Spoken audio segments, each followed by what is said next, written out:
Hello friends, இன்றைக்கி பார்த்தோன்னா நான் தேனிக்கு தான் போகிறோம். தேனிக்கு எதுக்காக போகிறேன்னு சொல்கிறேன். நம்ம சேனலுக்கு நீங்கள் புதுசாக வந்தீங்கன்னா மறக்காமல் லைக் பண்ணி சப்ஸ்கிரைப் பண்ணிக்கோங்க. நானும் பாப்பா வந்தேன், கிளம்பிட்டோம். எங்கள் வீடு பக்கத்துலேயே நியூ பஸ் ஸ்டாண்டு, பஸ்ஸில் போகலான்னு சொல்லிட்டு பிளான் பண்ணி போயாச்சு. எதுக்காக தேனிக்கு போகிறோம்னா, எங்கள் அக்காவுக்கு இன்றைக்கி பர்த்டே. அவங்க வந்து கம்பத்துலேருந்து வராங்க அம்மா வீட்டுக்கு, அதனால தான் போகிறோம். ரொம்ப பெரிய செலிப்ரேஷன்லாம் இல்லை, கேக் மட்டும் வெட்டணும். வெட்டி முடிச்சோடனே இன்னொரு அக்காவும் சேர்ந்து வந்திருந்தாங்க. பிள்ளைங்க எல்லாருமே வந்திருந்தாங்க. கேக்கு எல்லாமே சாப்பிட்டு முடித்தோடனே அக்கா வந்து ஒரு ஃபங்க்ஷனுக்கு வந்து செய்மறை செய்யணும் அப்படின்றக்காக கோல்டு ஏதோ செய்யணும்னு சொல்லிட்டு போனோன்னு பார்த்தோம்னா 2 கிராம் மோதிரமே பார்த்தோம்னா 34,000 ரூபா. தங்க ரேட்டு கடகடன்னு ஏறிட்டுருக்கு. இது என்பிஆர் தான். நாங்கள் எப்போயுமே எடுத்தால் இங்கே தான் எடுப்போம். கோல்டும் நல்லாயிருக்கும். அதுக்கடுத்து ஒரு வழியாக வீட்டுக்கு வந்தாச்சு.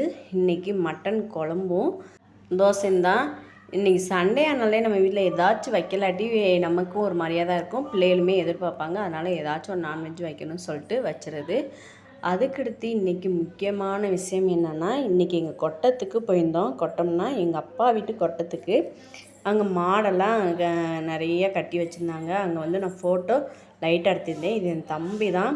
அவங்க ஒரு 10-12 மாடு வச்சுருக்காங்க. பால் பண்ணை மாதிரி வெளியிலையும் பால் எடுப்பாங்க, பால் ஊற்றுவாங்க. இதுதான் எங்களுடைய வேலை. இது எங்கள் அப்பா மாட்டுக்கு புல்லளி போட்டுட்ருக்காரு.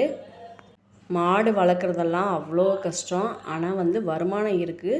ஆனால் வந்து நைட்டும் பகலும் பார்க்காம வேலை பார்த்துட்டே இருக்கணும். மாட்டுக்கு தண்ணி விடணும், மாட்டு கொட்டத்தை க்ளீன் பண்ணணும். புல் வந்து கொஞ்சம் தூரம்தான் இருக்குது. சீமை புல் வந்து அடுத்து வந்து போடுவோம். இதுதான் பச்சை புல், அதான் சீமை புல்னு சொல்லுவாங்க எங்கள் ஏரியாவில்.